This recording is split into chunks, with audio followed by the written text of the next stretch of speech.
What's happening, tabletop gamers? My name is LeunameGames. Welcome back to LeunameGames Unboxes. Today, we're going to be taking a look at Walls of York by Emiliano / Wentu Venturini and published by CMON and Oranio Creation. Let's go ahead and have a look at the back here and see what this is about. The most important architects of the country are heading to the north of England, where the city of York has to be founded, and the mighty walls must be raised. Walls will surround the most important buildings of the city and as many coins as possible, but keep out the fearsome Vikings. Being fast won't be enough to win. The city will be destroyed and then rebuilt. Only the players showing great skill in both phases will win the game. Seems like a standard theme, but one I'm interested in. So with all that said, let's have a look and see what does Walls of York have to offer us.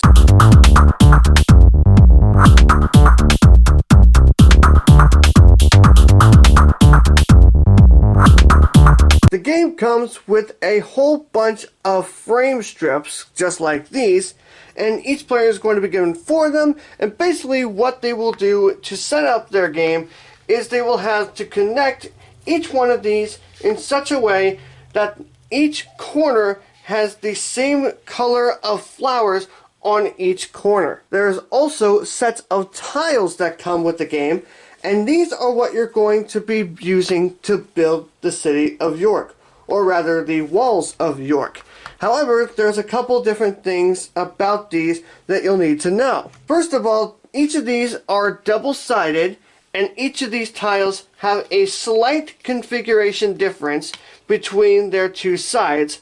And you also might notice that there is a gem in the middle of each of these, and that is because at the setup of each of these games, each player will be given the opportunity to choose a tile and orient it in whichever way they choose to set up in their space. Whenever they do that, each other player must choose that very same tile and orient it the exact same way in the same place. So for example, let's say I was going to set up a game right now. I would basically have on my turn, I would say choose this one and orient it like this and place it there. Every other player would have to do the exact same thing with the exact same tile on the exact same rotation. The next player goes, they pick this one with this purple triangle, and they orient it like this and put it in this corner. And then this player goes, they grab this yellow one here, and they put it up like this, and then this blue one would basically place it like this, for example. So, every player's setup would look like this. Now that's just one hypothetical example. And since you are building the Walls of York, you of course need to have wall pieces. And I must say, these are nice looking wall pieces. Very sturdy, very thick, tough plastic. You're not going to have to worry about breaking these. And you basically just put them on the board like this and just simply trying to build the wall around the city.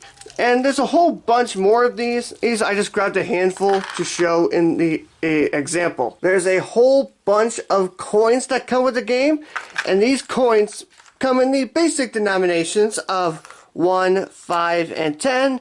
They also have a slight differentiation of color, 1's being copper, 5 being silver, 10 being gold, and the coins are of pretty decent quality. You shouldn't have to worry too much about bending these. In terms of telling them apart, however, they're not as clear, I think, as they could have been. If you are colorblind, you might still have some issues telling the numbers apart, but since they are different shades of colors, you shouldn't have too much of an issue. There's a token which is called in the game the King's Shield. It's the same on both sides, and I'm assuming, based on what I've seen in the past, that this is this game's start player marker. There's a whole bunch of Viking tokens that come with the game.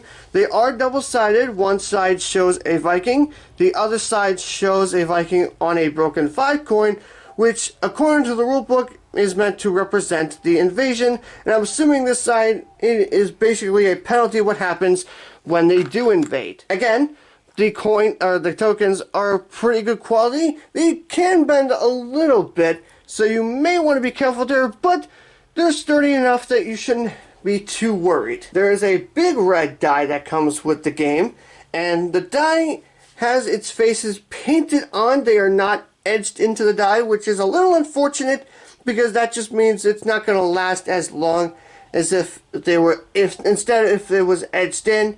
But the sides of the die are very easy to tell, thankfully, so you shouldn't have too much of an issue there.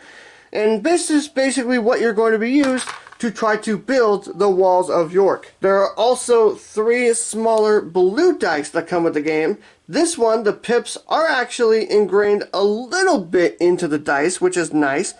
And these are not the standard D6 dice. Some of these, in fact, one of these has 2 blank sides, 2 1s and 2 2s. Another one has 2 5s, 2 3s, and 2 4s. And then there's another one that is a 2 2s, 2 3s, and 2 4s. So they basically graduate higher here depending on the die. And then of course, lastly, because there are some dice here, we have to have the dice tower to roll them in. And I will say these are separate pieces. You will have to build this when you first open the game up. The instructions for this are pretty good. The pieces can be a little bit of a hassle to put together. I have had to take this apart a couple times in order to get them all to fit. But thankfully, once you put this together, it does fit in the box really nicely, so you won't have to worry about taking it apart. And the dice for the tower go in and roll very nicely. So that is everything you will get if you obtain the Walls of York. I hope you all enjoyed this video. If you did, give it a big thumbs up. If you want to learn how to play Walls of York, or if you want to learn my thoughts on it, make sure you subscribe to the channel for more tutorials, reviews, and unboxings. Thank you all as always so much for watching, and I will see you in the next video.